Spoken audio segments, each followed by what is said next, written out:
Hi అందరికీ నమస్కారం. మనం ఈరోజు సింపుల్గా చేసుకునే రెసిపీ, ఒక గ్లాసు గోధుమ పిండి తీసుకొని అర గ్లాసు చక్కెర తీసుకొని చక్కెర మిక్సీకి వేసుకోవాలి. తర్వాత గోధుమ పిండి, మిక్సీ పట్టుకున్న చక్కెర అలా కలుపుకోవాలి. తర్వాత కొంచెం సాల్ట్ వేసుకొని, కొంచెం ఆయిల్ కూడా వేసుకొని అన్నీ కలిసే విధంగా కలుపుకోవాలి.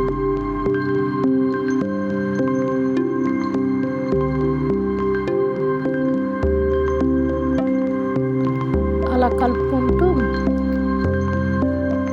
అలా గుప్పెడితో పట్టుకుంటే అలా రావాలి.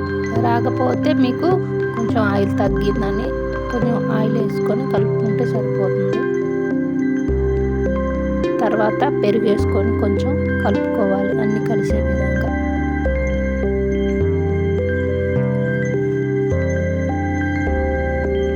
తర్వాత కొంచెం పాలు వేసుకొని కలుపుకోవాలి. కొంచెం చపాతీ పిండి ఏ విధంగా కలుపుకుంటామో ఆ విధంగా కలుపుకోవాలి.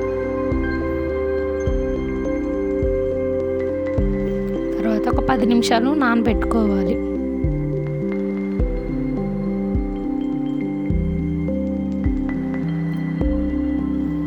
తర్వాత కొంచెం తీసుకొని చపాతీ చేసుకోవాలి.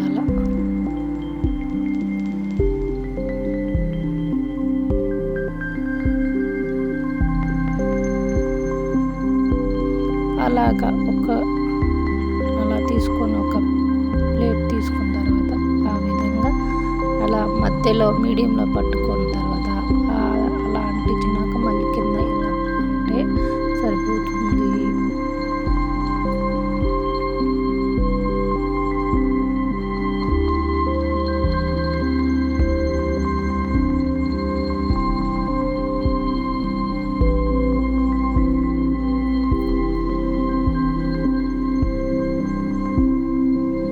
స్టవ్ వెలిగించుకొని స్టవ్ పైన బండి పెట్టుకొని ఆయిల్ పోసుకోవాలి. ఆయిల్ లైట్గా హీట్ అయితే సరిపోతుంది.